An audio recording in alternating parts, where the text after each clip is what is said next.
My concern is with the future of democracy, with the future of democratic values.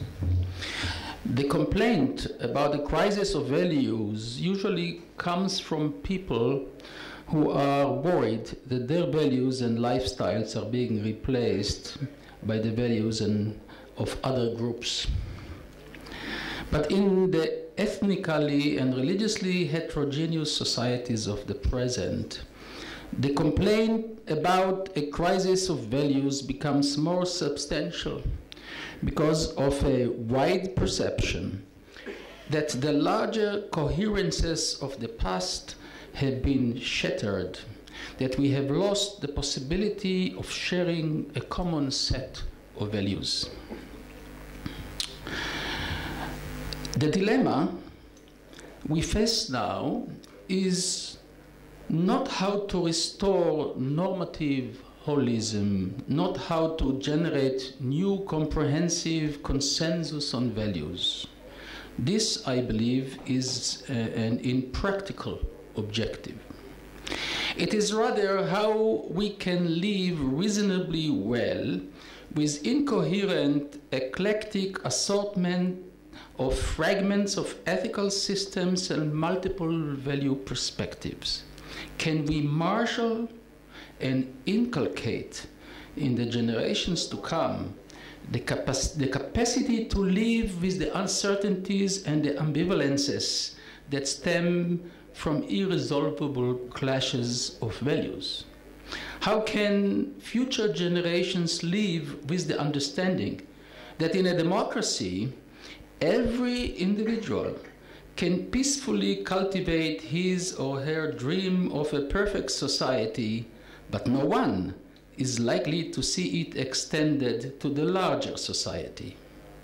This, of course, is not only a theoretical question, but a matter of individual and collective ethical and political choices. Nietzsche already insisted that, quote, life is no argument, unquote. The problem is how, in our century, we can move key democratic values like the values of life, freedom, and restraint from the philosopher's study to the street.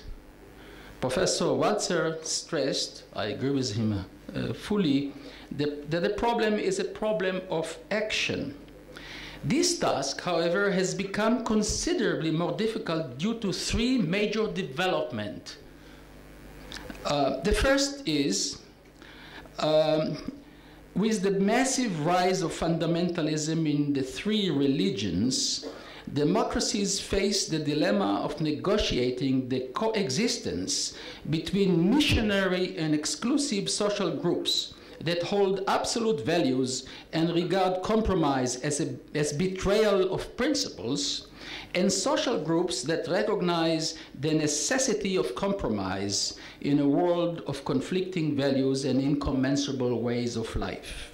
Second, is the difficulties democracies face today in sustaining their commitments to tame force by law, promote freedom, and respect human life in the face of new forms of violence, like those engaged by non-military forces targeting civilians, which anachronize conventional military codes of ethics and blur the distinction between law-preserving and law-disrupting force?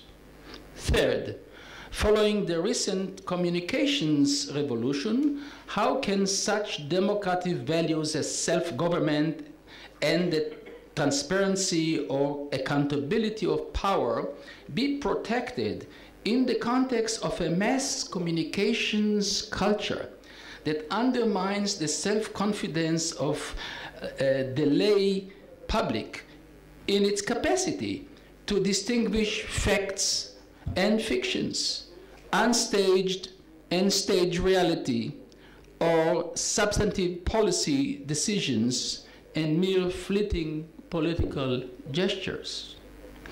The dimensions of this challenges may be illuminated by the insight of the great Italian thinker Giambattista Vico, who already in 1728 indicated that the rise and fall of regimes depends on historic shifts of the collective political imagination, that the expression of our values in politics is mediated more by the imagination than by reason.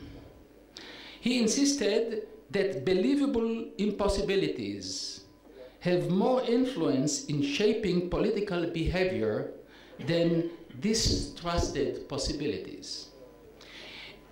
If the expression of our values in politics is mediated more by imaginaries and metaphors than by cogent argument based on an exaggerated reliance on Enlightenment culture, on reason and knowledge, we must reground future democracies in alternative cultural foundations. We probably have to revamp the premises and practices of our civic education.